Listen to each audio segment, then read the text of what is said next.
नमस्कार। यदि आपको सवाल पूछा जाए कि बताइए सरकार को किस टैक्स से सबसे अधिक रेवेन्यू की प्राप्ति होती है, तो आप क्या बताएंगे?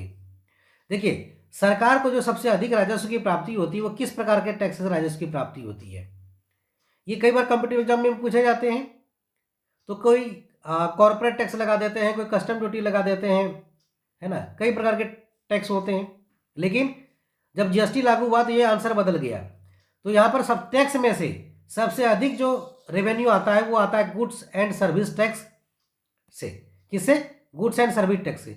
उसके बाद दूसरे नंबर पर इनकम टैक्स है 15%, और उसके बाद कॉर्पोरेट टैक्स है 15%। यानी टोटल सरकार का इनकम जो है उसमें से 17% टैक्स जीएसटी से है, 15% टैक्स कॉर्पोरेशन टैक्स है, और जो 15% टैक्स है वो इनकम टैक्स है ना। एक तो ये हो गया कि सरकार को किस टैक्स से रेवेन्यू, दूसरा ये कि टैक्स में सबसे